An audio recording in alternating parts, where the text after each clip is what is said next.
verse number 1. Abantu sebebone ukuthi uMose ulibele. Uma wethu uthi amen. Amen. Exodus chapter number 32. Abantu sebebone ukuthi uMose ulibele ukwehla entabeni. Babuthana kuAaron bathi kuye, vuka usenzele onkulunkulu abazohamba phambi kwethu.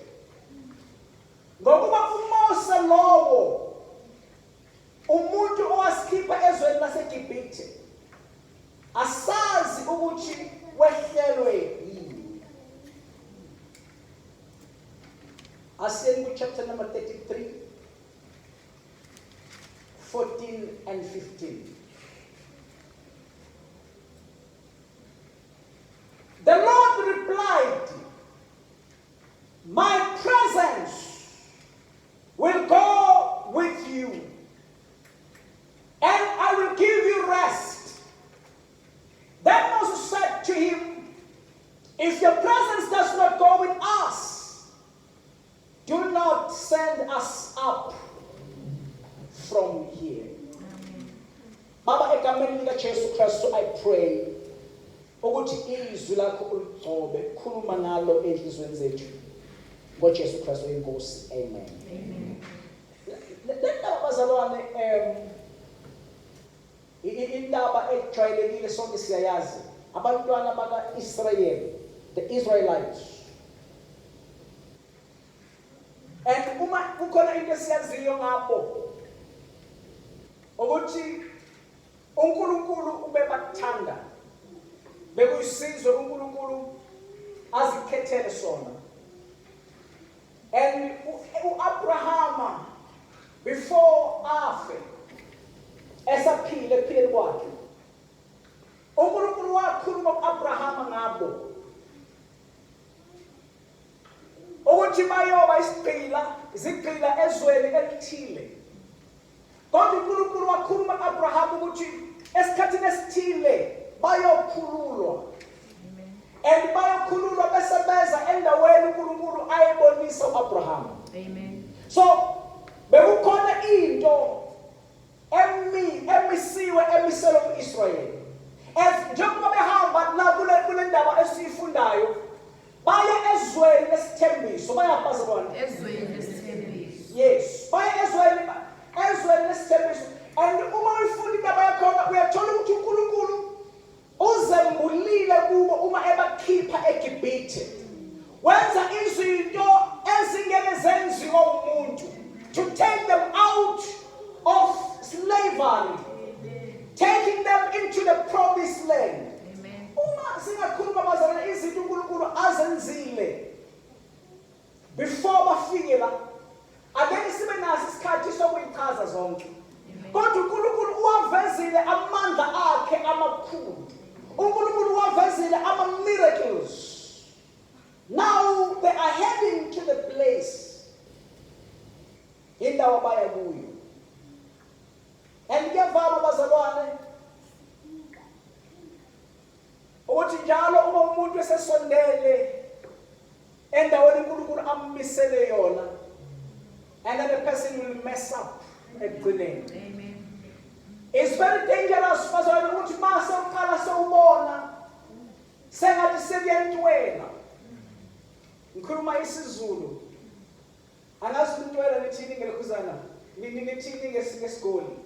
But mawusubona imisebe yelanga okusekuyasa, dada ukuthi ungamesabi. Because the enemy has got the tactics. When people are close and then they start to mess up. Amen. When people are close, and sometimes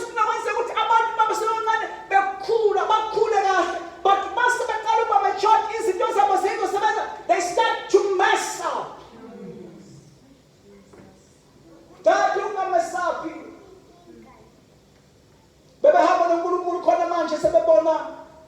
Sengathi uMoses indoda uNkulunkulu ayisebenzisile ngomangaliso over their lives. Bambona sengathi uyalimala. Sabona ukuthi uMose ulibele ukwehla entabeni.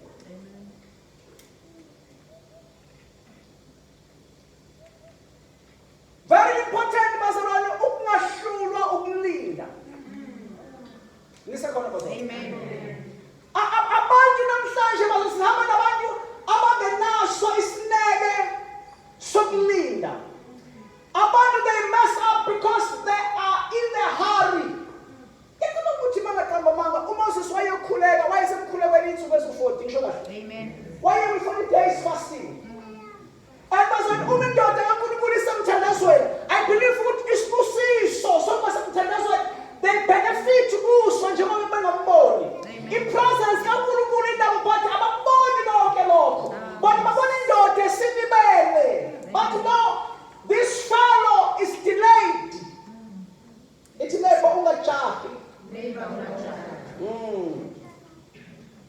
Neighbor ungajahi, don't mess up. Sewusondele. Amen. Amen. Because uzolahlekelwa izinto ezigenuine. uNkulunkulu obuyena wakukhipha. Now because sawujahile. So uyakuMoses ukuthi Moses senzele isithwalo sokufuna izinto ezifake. And bazalwane izinto ezifake azivami ukufikisa la ufuna ukuya khona. Oh yes. Amen. Hallelujah. It's neighbor. Ungathatha ama-fake.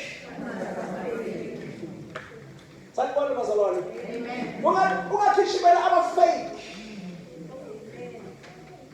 Ngizobanye bekhuluma ngezinye lezi imoto zama-China. Imoto lezi siyijwayele genuine brands abo BMW, abo Toyota and so on. Yawathanda.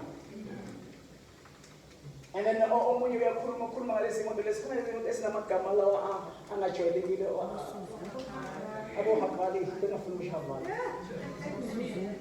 And then bathi iHavali inama features afana nawe BMW afana nawo kuzana nawo lezi imoto lezi eziphambili sorry Mercedes, but yeah, it's got this. So it means it has the same features.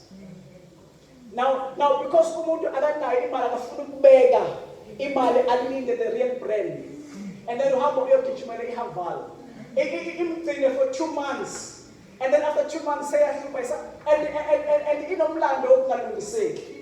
It never don't rush. Njengamandla bazalwane, we need to check ukuthi sihamba naye na uNkulunkulu. Kukhona konke esikwenzayo amehlo ethu bawombheke yena ukuthi sihamba naye na. Lo uNkulunkulu wakhipha uIsrayeli eGibhithe namhlanje sebejaha ukwenza ifake. Bafuna ukugubha kuyo bathi iyona esikhipha eGibhithe. Bafuna ukuhamba nayo bafuna ukuthi ibayise ezweni lesithembiso. Ibahole balandele yona. Amen. Masingabe tricked as a church. Ukuthi sigcine singasalandeli uJehova. Sigcine sesilandela izinto. Sigcine sesilandela abantu.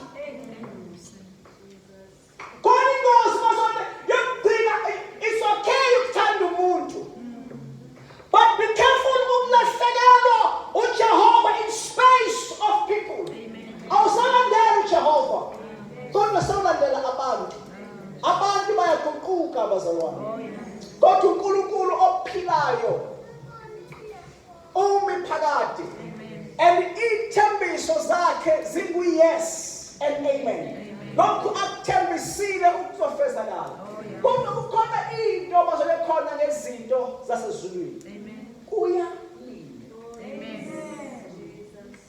Kwenza njani bazalwane? Kuyalindwa, asirashi. Khona umunye umbhalo othi they that wait upon the Lord shall renew their strength. Kuyalindwa. Siyalinda sithandaze, silinde sisemthandazweni. Ukuze izinto eziright ezivela ezulwini zigcine zisifile. Singafikwa izinto ezifana nazo. Singafikwa izinto ezifana nazo. Bathi Moses senzele isithombe segolide.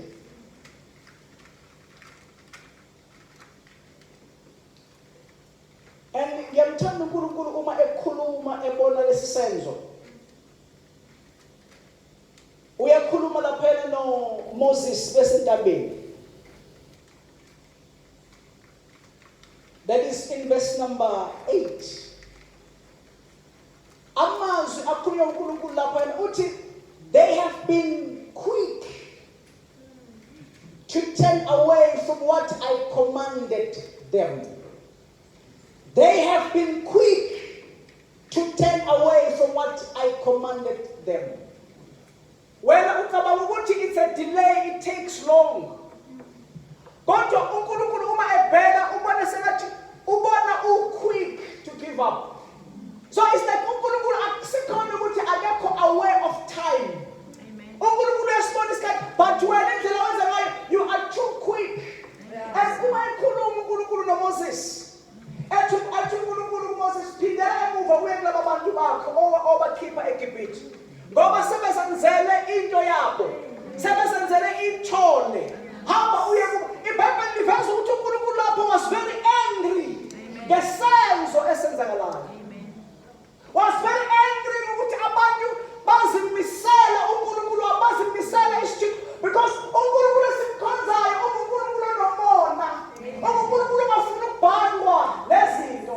Amen. Hallelujah. Amen. And uNkulunkulu was angry at Moses.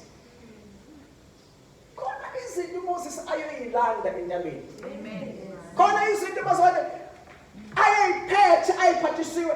Things that were miraculous. Amen. I don't cover the thing with me, Pastor Ron. In Bible lithi, hey malume. Amen. Abantu bazwana ukuthi wayiphethe umthetho. iBhayibheli lithi wawuloshwe uNkulunkulu uqobo lwakhe. Amen. Ayicabasisele. Ubona bhalanga umuntu. Kodwa wayiphethe something eyayiloshwe uNkulunkulu eyaletha ebantwini. That was a blessing. Into genuine, into philayo awujayibhalwe uNkulunkulu. Yayibhalwe uNkulunkulu. I don't know how is it like for you. Expect into ozwe. No ozwe ukuthi iloshwe ikhona direct from the hand of the Lord.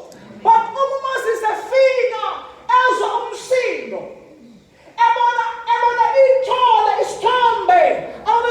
Ababesenzile sebesikhona. iBhayibheli izinto eyiphethe. Why destroy yourself? Kodwa abantu abalahlekelwa izinto ebeziza kubo ngenxa yokujaha. Akusona isikhathi lesi sokuthi sijahe ayikholelwa ukujaha. Ngoba ekujaheni bazalwane uzolahlekelwa izinto ebezi-important. uNkulunkulu abekuphethele zona. Uzolahlekelwa ngesiphiwo sakho. uNkulunkulu abazokusebenzisa ngaso emhlabeni. Kwenzeka izinto ezinkulu but ngenxa yokuthi uye wajaha wasuka kulokho omiswe kukho. Njengoba simiswe emkhulekweni bazalwane lalelani. Masingasuki emkhulekweni. Njengoba simiswe ezwini masingasuki ezwini. Njengoba simiswe ekudumiseni masingasuki ekudumiseni. Izinto esimiswe kuzo masihlale kuzo. Ngoba the time uNkulunkulu esibusisa ufuna ukusithola sisendaweni. Hallelujah. Ufuna ukusithola sisendaweni asibeke kuyo. Don't be shaken. Do not be quick to turn away. You might lose izinto ngezakho. Amen. Lithi uMoses mayifika lapha ufike ukukhuluma noAaron. Uyabuza ukuthi kwenzakalani manje? Aaron, why uvuma abantu baka-Israyeli uvuma lesi sizwe ukuthi sikwenze wenze isithombe? Why uvuma bakhomithe isono esingakanani? And iBhayibheli liveza ukuthi as Moses ekhuluma nabo, he noticed ukuthi abantu baka-Israyeli they have become wild. I can't remember when this was kanjani, but they became wild. iBhayibheli lithi bayadlubulundela. Yazi ngiyabona ngiyazela. No, ngibe phambili ngiyabona.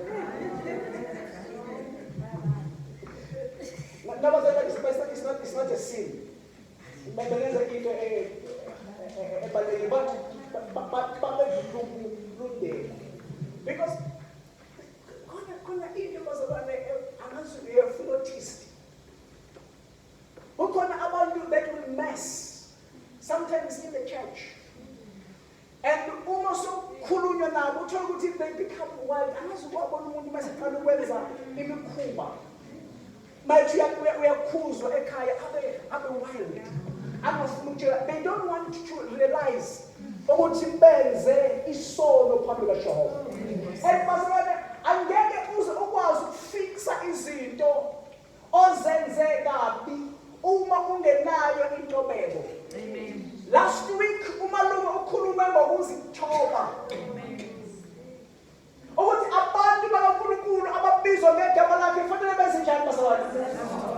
Kufanele bazithobe. Abantu bakaNkulunkulu uma bengazithobi bayolahlekelwa izinto uNkulunkulu abamisele zona. Noma umntwana ukhule ekhaya, uma ungenakho ukuzithoba, uma ungakhona ukutshelwa, angeke ufinyelele la uNkulunkulu akise khona. Khona idestiny ungeke uyifice. Uma uba wild, uma udlubulundela. Hallelujah. Amen. Mama sinjani bazalwane? Yini ukudlubulundela ngelokhuzana ngesikini?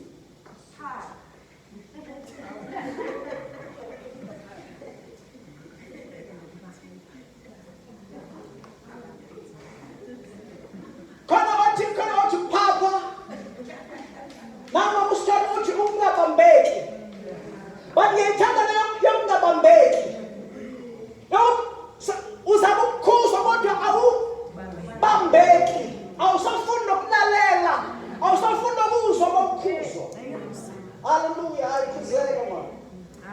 Ethi neighbor khuzeka. Sanibona bazalwane. Njengebandla bazalwane, fanele sibe ibandla elikhuzekayo ezweni. Amen. Angeke sifike la siyakhona uma singakhuzeki. Amen. Uma sekubonakala ukuthi sithatha iroute engeke isifikise. Bazalwane, it's important ukuthi kube khona umuntu ozositshela. Abaprofethi uNkulunkulu abamisile ebandleni uma beza nesiprofethi ukuthi uNkulunkulu ubona into engekho right, ibandla malikwazi ukuphenduka. Lingabi ibandla eliphaphayo, lingabi ibandla elingaphatheki utheni elingabambeki, kodwa asibe nebandla elibambekayo, so that uNkulunkulu angezosishiya. Jesus.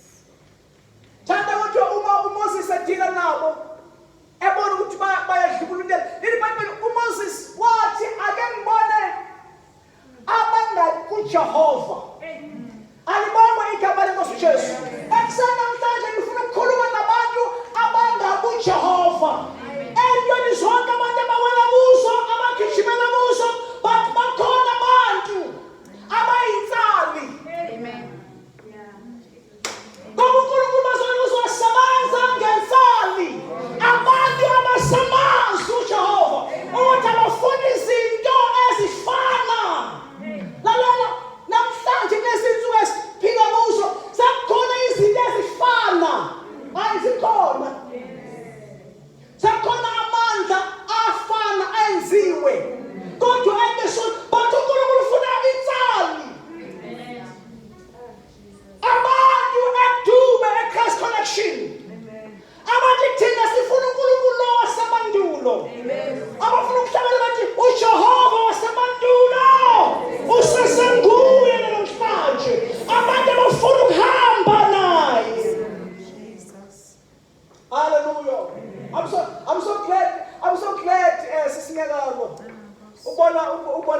siyibile kakhulu last week.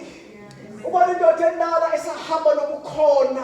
Amen. Buka uNkulunkulu indoda esensitive. Amen. Amen. Amen.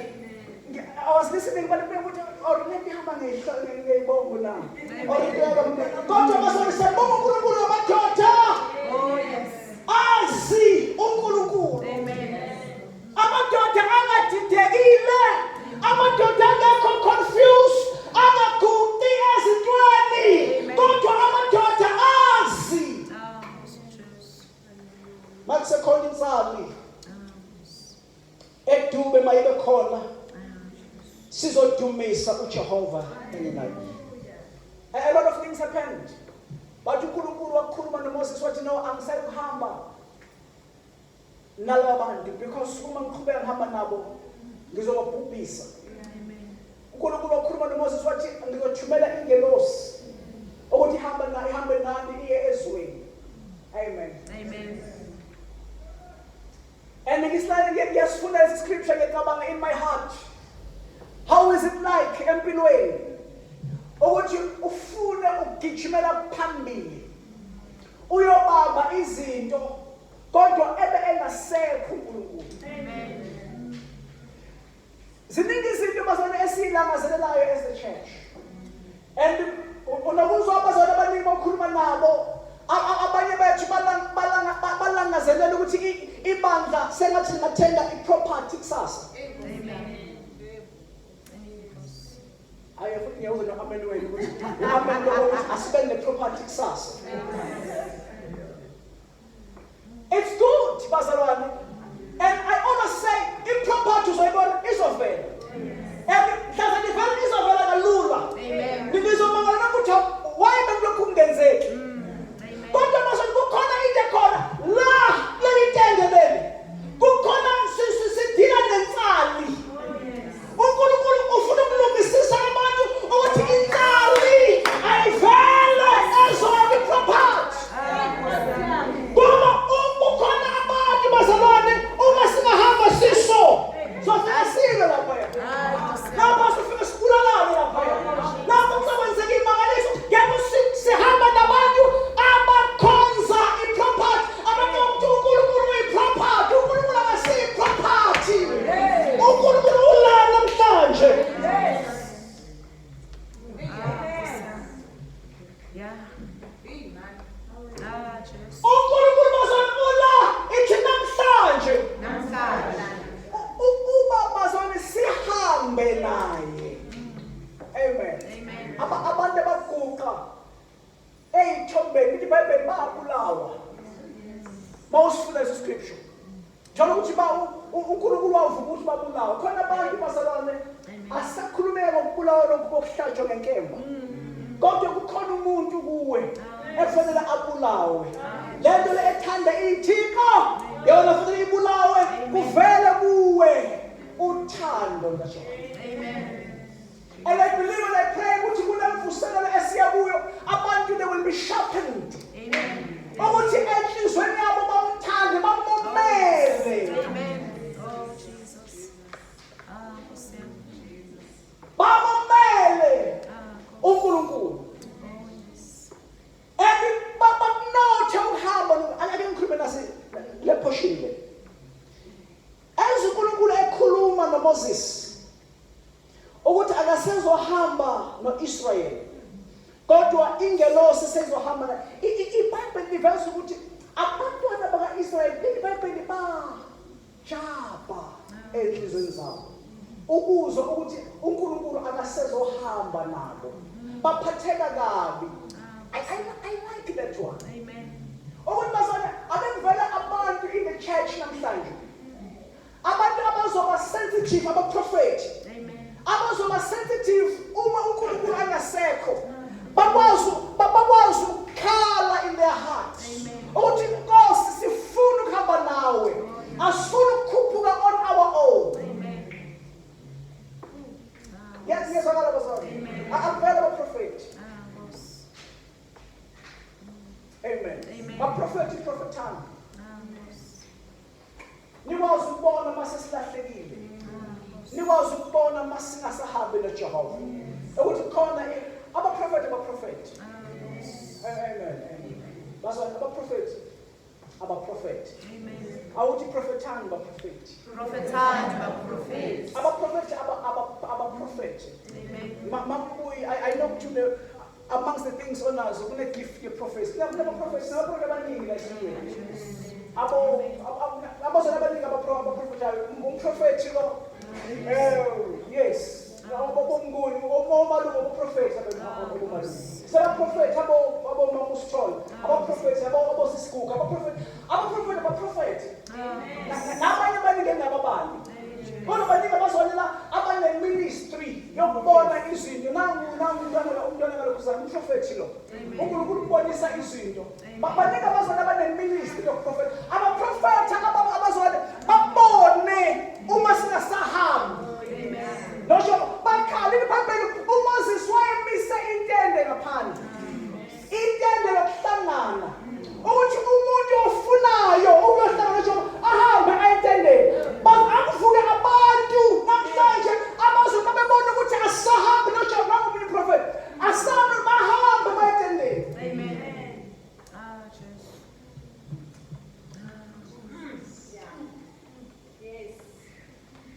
Abantu abazosatha ukuthi no le ngoma seseyinkulu nje kodwa sengathi uNkulunkulu akasakho akuhambe kuyiwe entendeni.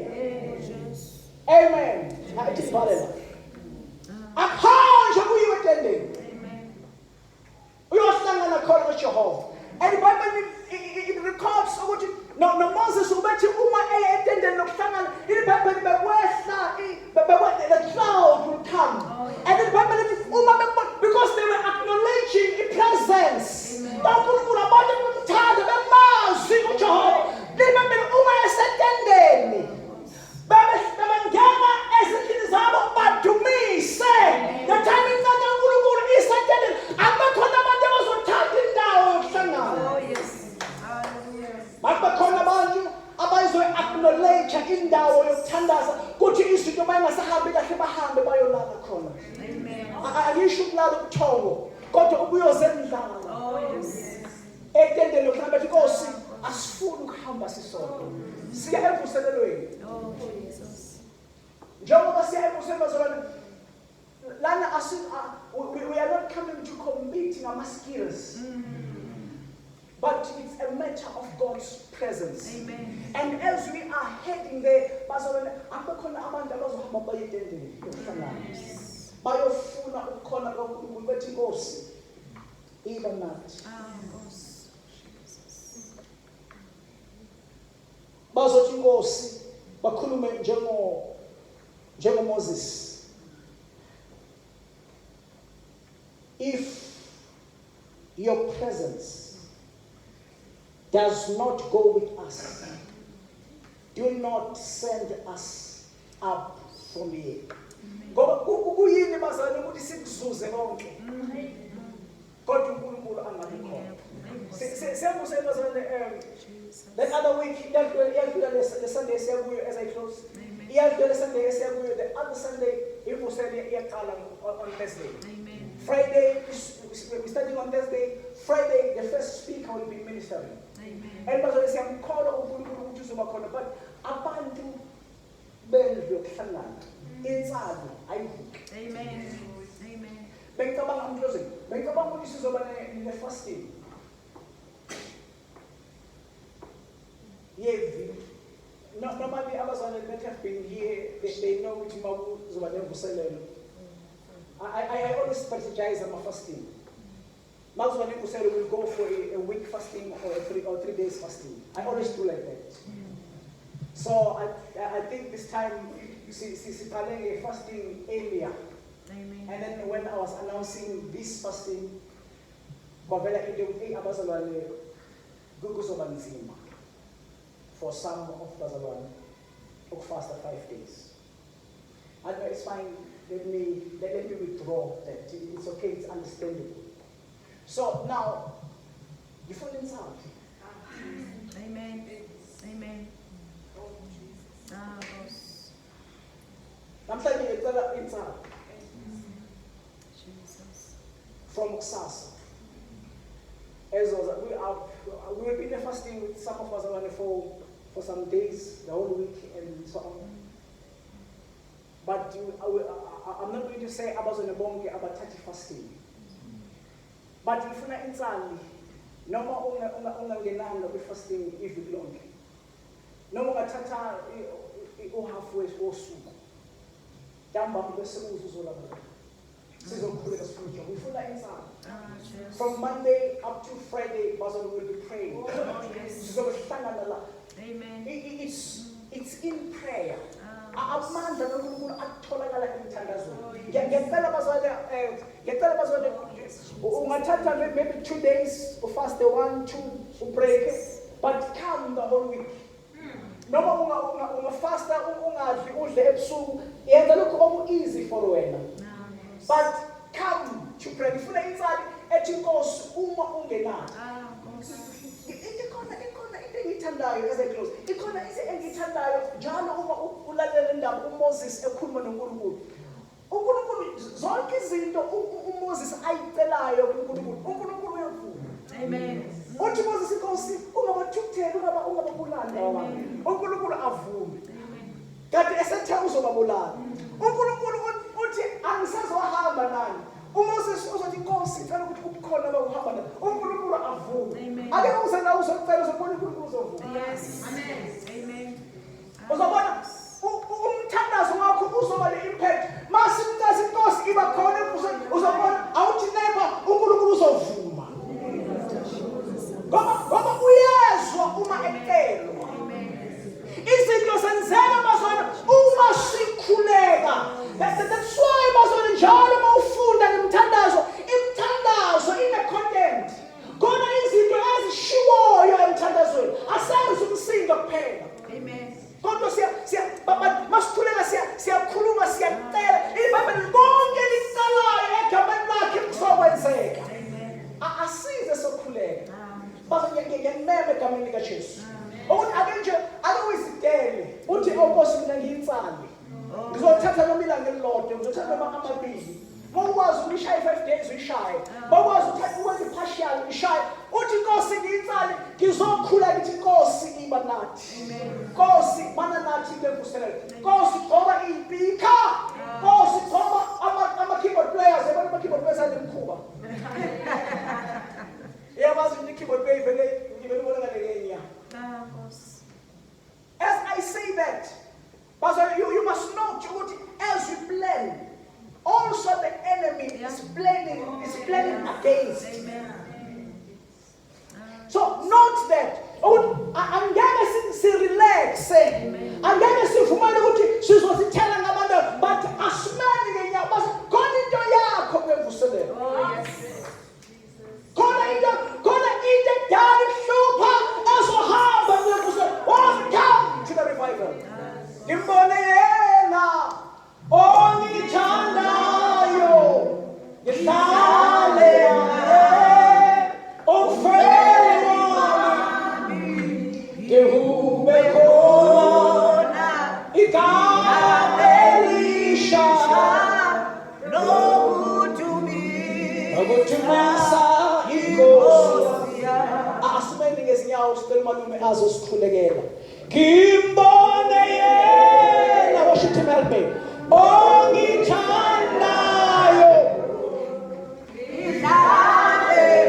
ngihlale naye umfelo wami ngihube khona igama elisha lokuthumisa inkosi.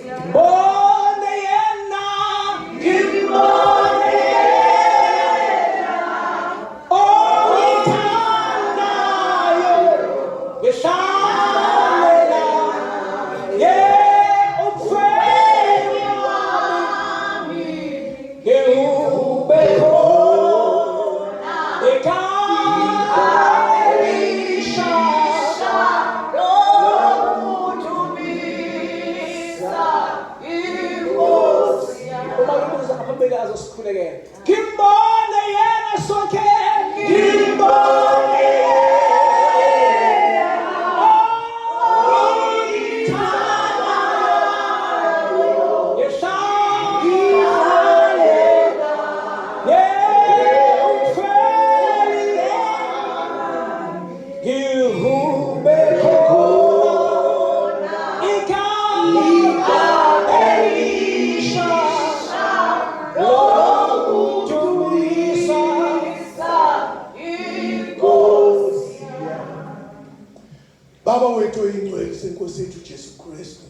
namhlanje Nkosi engcwele ekuseni simi phambi kwakho Nkosi engcwele sithi Baba siyabonga ukuthi uvumile ukuthi sibe khona kule ndawo uNkulunkulu wethu ukuthi sizwe izwi lakho eliphilayo. Izwi lakho lingamandla, izwi lakho lingukuphila, izwi lakho linjengamadoda asiqondisayo endleleni. Izwi lakho lisibani Nkosi engcwele liyasikhanyisela endleleni ukuze singahambi kumnyameni. Liwile izwi lakho kule ndawo Nkosi engcwele usibonisa usilungiselela Nkosi engcwele ukuthi babona amandla sifikile isikhathi Nkosi engcwele sokuvuselelwa kwemphefumulo. Sambile endleleni Nkosi engcwele sihlangabezile nezinto, sihlangabezene namagabade endleleni, sahlangabezana zezinto. uNkulunkulu wethu kukhona ukuthize Nkosi engcwele empilweni yethu okuye kwasala endleleni. Ingakho sidinga ukuvuselelwa uwe. Wena Nkosi engcwele ukhulumile nebandla Nkosi engcwele encwadini yesambulo washo wathi Nkosi engcwele yebo lilahlile uthando lwalo lokuqala. Baba ongcwele sengathi Nkosi engcwele nathi kule bandla singabuya sibe nalo lathando lwaqala Nkosi engcwele. Siyakhuleka Nkosi engcwele sithi babona amandla phinda Nkosi engcwele ulungise inhliziyo zethu sisezoza kule ndawo kufuna ubuso wakho. Ushilo wathi sikufune usenokutholwa Nkosi engcwele. Uthi ababiza igama lakho Nkosi engcwele babona amandla bazosindiswa. Baba ongcwele sifuna Nkosi engcwele ukubona wena, silambele wena, silambele ukubona amandla akho esebenza, silambele ukubona wena usebenza emindenini yethu, silambele ukubona wena usebenza emakhaya, emisebenzini, ezweni lakithi. Sifuna ukuzwa izigi zakho sihamba Nkosi engcwele kule lizwe lakithi. Ingakho Nkosi engcwele sithi Baba sisize Nkosi engcwele sisondele ukufuna ubuso bakho. Babona amandla nabo abantwana bakho besahamba bemakhaya, hamba nabo. Uyasho umkhonzi wakho uMose uthi uma wahambi nathi Nkosi engcwele asiya sindawo nathi Nkosi engcwele siyaphuma kule ndawo sithi Nkosi engcwele phuma nathi noma aphi lapho sikhona kube khona ipresence yakho uNkulunkulu wethu ngekhathi zonke sisizwele ubukhona bakho kwenzeka izinto la sikhona. Okushilo Nkosi engcwele wathi ngeke usishiye, ngeke usilahle buhamba nathi ngekhathi zonke. Siyaphuma manje Nkosi engcwele, hamba nathi Nkosi engcwele. Thembisile wathi nengilosi zakho ziyasiqapha noma aphi lapho sikhona ukuze singaqhuzuki unyawo lwethu etsheni. Siyabonga Nkosi engcwele, bagcina abakhonzi bakho Nkosi engcwele, ubalondoloze bafihle Nkosi engcwele kanye nabo bonke abangcwele Nkosi engcwele phansi kwamaphiko akho anamandla. Siyabonga Nkosi engcwele, sikhulekile kule ndawo, sikhula ngokholo, siyazi ukuthi into nento esikhuleke kule ndawo izokwenzeka in the name of Jesus. May the grace of our Lord Jesus Christ, the love of God and the fellowship of the Holy Spirit rest and abide with us now and forevermore. Amen. Amen. Thank you so much, Pastor Nambeli. God bless you.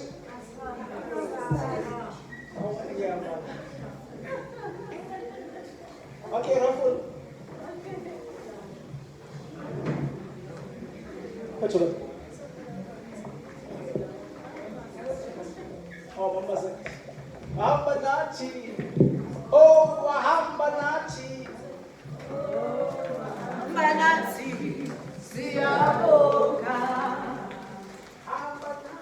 Wahamba nathi, oh, wahamba nathi, oh, wahamba nathi, siyabonga.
Lisa, so umntwana lo sizoyenza so and then akhethe onelakhi ke Thy present. nayi present. Amen.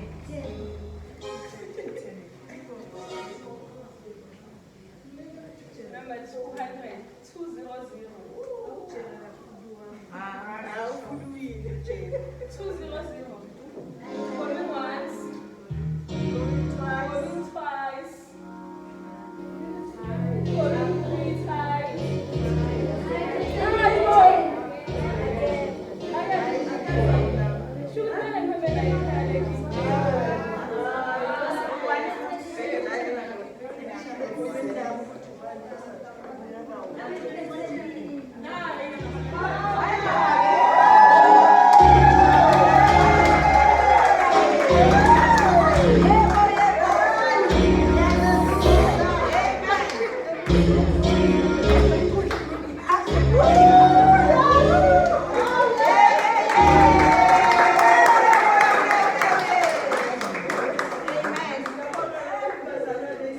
Amen.